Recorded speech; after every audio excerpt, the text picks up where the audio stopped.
Au nom du Père et du Fils et du Saint-Esprit, Amen.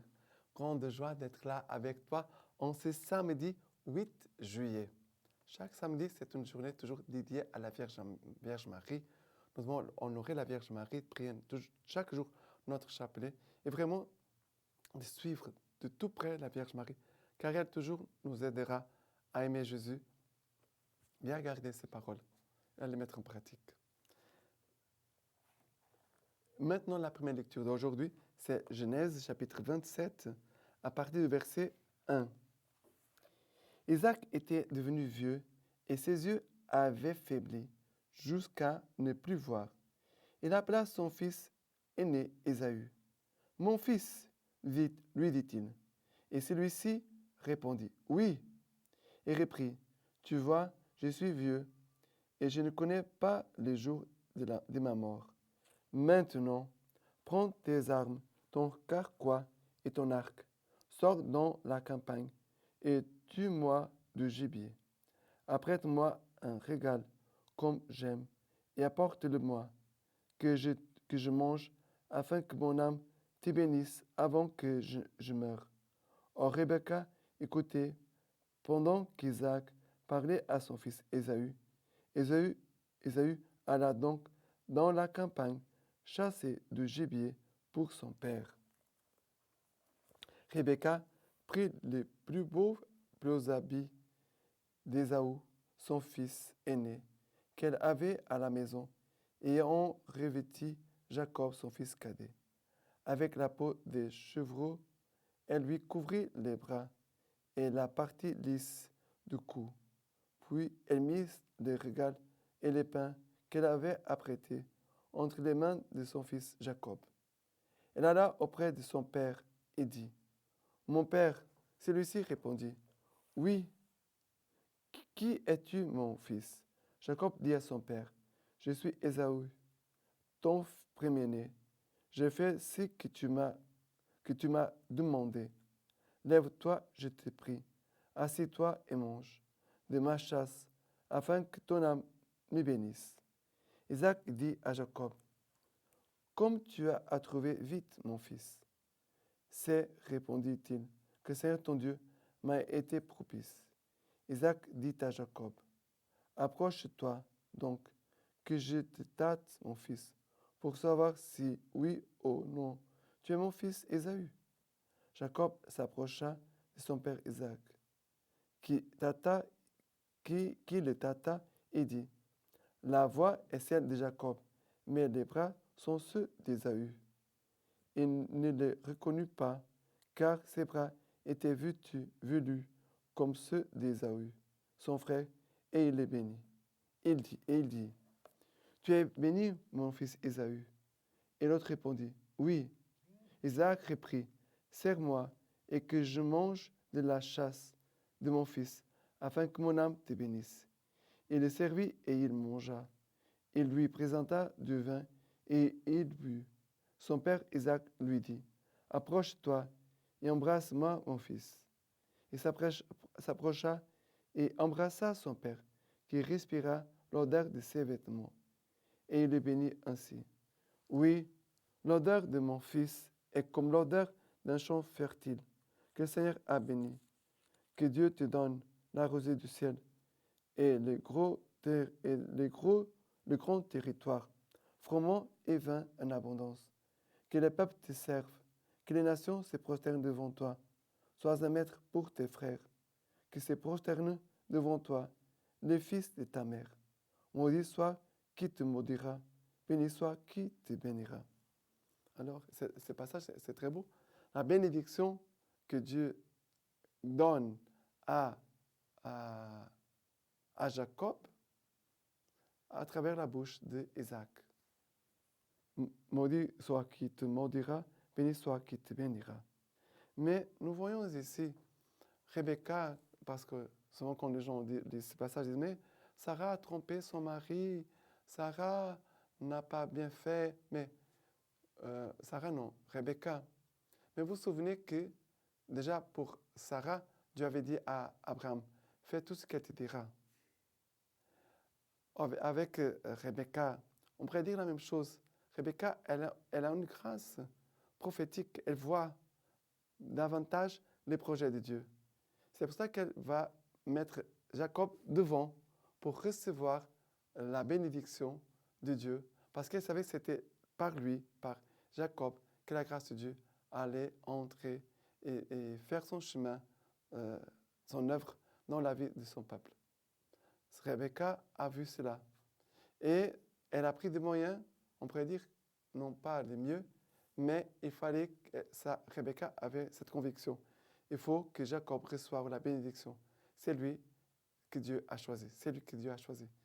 Et c'est vrai que quand les femmes ont cette grâce, cette sensibilité pour écouter Dieu, pour recevoir les choses, ce que Dieu veut faire.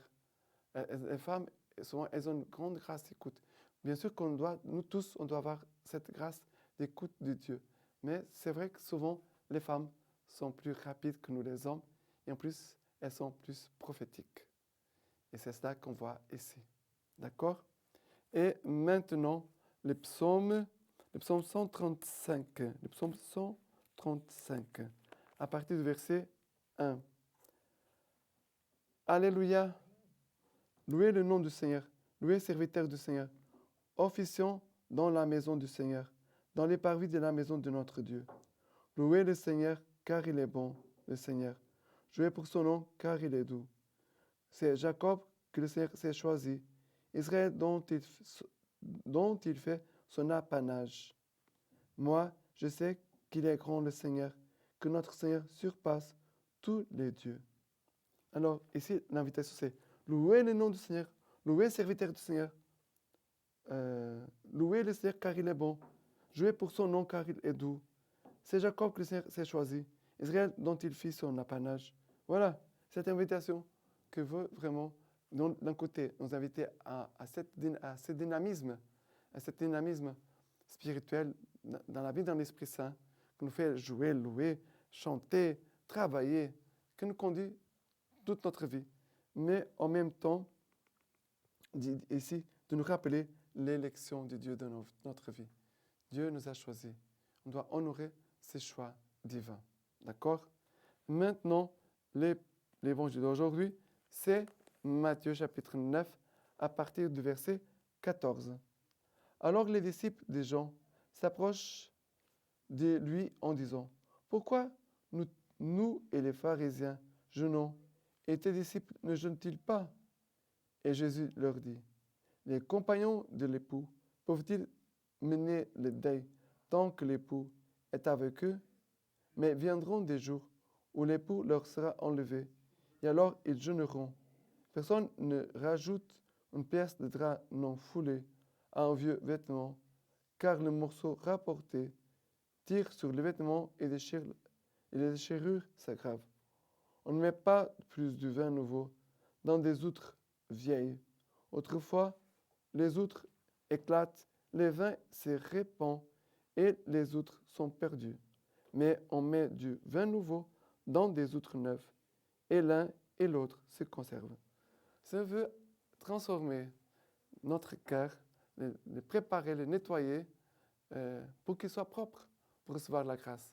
C'est l'outre neuf et du vin nouveau. Le vin nouveau de la parole, le vin nouveau de l'esprit, le vin nouveau du cœur ouvert de Jésus qui est mort pour nous sauver. Le vin nouveau de la grâce qui est toujours neuf, tous les jours. Mais notre cœur doit être neuf, propre, pour accueillir notre Seigneur. Voilà ce que le Seigneur veut nous dire. Et vraiment, Jésus est l'époux qui est avec nous pour toujours. Et la présence de Jésus, si nous vivons de l'Eucharistie, si nous sommes nourris de l'Eucharistie, cette Eucharistie va toujours renouveler notre amour. Si nous recevons Jésus avec amour, avec foi, avec ferveur, cette Eucharistie va nous renouveler et va garder notre cœur toujours prêt, toujours ouvert pour accueillir la grâce qui nous est donnée à chaque jour, à chaque instant. D'accord? Et maintenant, la lecture patristique de ce samedi nous dit ceci. De Saint Cyril. S'il y a ici quelqu'un qui soit esclave du péché, qui s'y prépare au moyen de la foi baptismale, à la nouvelle naissance qui fera de lui un homme libre, un des fils d'adoption, qu'il abandonne le lamentable esclavage de ses péchés pour acquérir l'esclavage bienheureux du Seigneur. C'est ainsi qu'il sera jugé digne d'obtenir en héritage le royaume des cieux. Il sera digne d'obtenir en héritage le royaume des cieux, dépollué par la confession, l'homme ancien, corrompu par les désirs qui l'égarent afin de revêtir l'homme nouveau, celui qui est renouvelé selon l'image de son Créateur. Obtenez par le sacrement de la foi les premiers dons de l'Esprit Saint, afin de pouvoir être reçus dans les demeures éternelles. Approchez-vous du sacrement qui vous marquera pour que vous deveniez les familles du Maître. Devenez les familiers du Maître. Agrégez-vous au saint troupeau des brebis raisonnables du Christ pour être un jour placé à sa droite et recevoir en héritage la vie qui a été préparée pour vous. Maintenant, je vous laisse la bénédiction par les mains toutes pures de la Vierge Marie. Que Dieu Tout-Puissant vous bénisse et vous garde, le Père, le Fils et le Saint-Esprit. Amen.